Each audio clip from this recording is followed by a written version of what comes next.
O te whaatalo whātu I lau whaafonga angai le nei tae au mālo le soifua manuia, usi mea le whaafonga o Tālala Radio Samoa.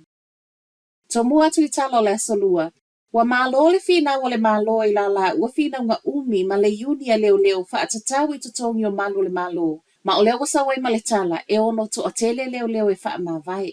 Tu sama le tausanga o whalo ai tu nei e lua peita I le se tali.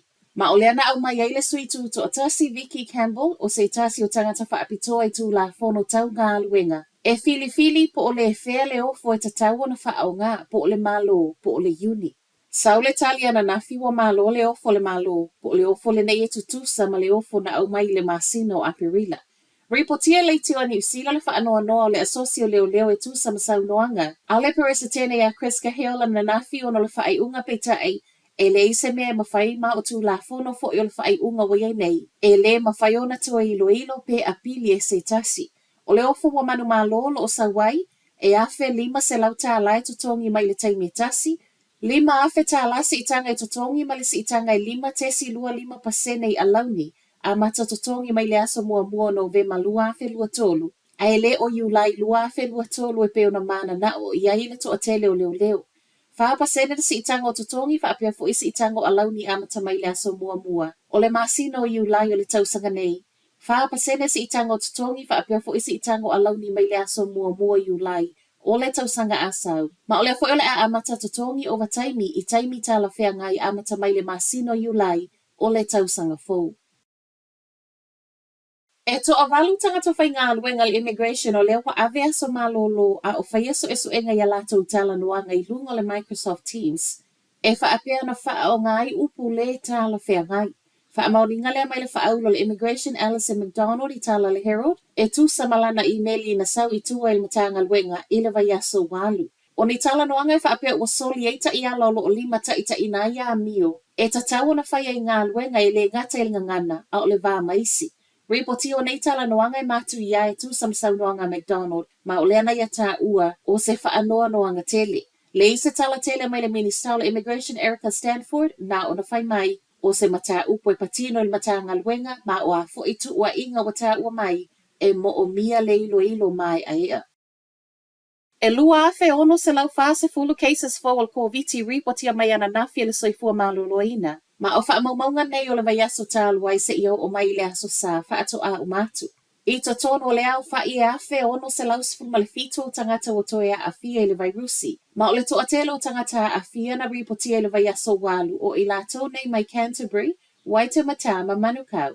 I tangata maali liu fesa o tae mal COVID e tolu se fulu isi tangata wha au popo. A wha atu sala reporti na sau I tuana nafi, ma le aso ngafua le vai aso o tuana I ele o te le lava se ese esenga I tangata a fia reportia wha apea tangata maali liu e feso o tae ma le vai rusi. Tele miliona na wha alu ele whainga malo le Labour mo le polo ke tele 3 Waters o leo wha amuta nei ma ua lei lopo oi nei atu uai.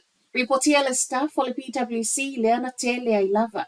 Na totongi I le tolu se fulu 5 miliona mo ana ngā luenga whai o le polo keti.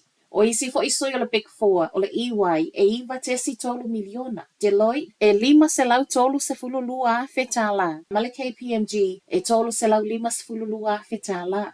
O tupe nei na totongi mo ngā luenga whaia kamupani nei a o whaanga ioi le tu ina tu I pule ngai wha. Leana wha apeo le ao latou uina le malo si a ngai pule le suavai I New Zealand. Reporti o leana wha alu le Labour le ono sfulu ma le 5 miliona I totongi ai consultants mo le 3 Waters.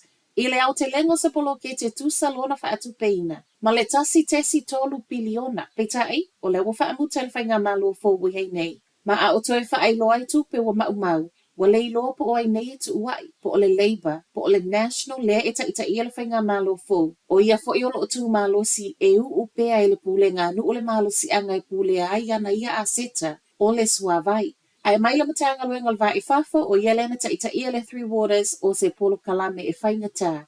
Ma o leana sa ilia I tua consultants mo le ngā luenga o na ele I yaini si e ele to mai maleanga va ai tonu e mawhai o na whaia. Ma tala muli, o leo whaino mai e leo le ingo le li ina ma uwa maliu I tonu le ta'vale ma Wellington I au kilani le whaai ungo le vai aso.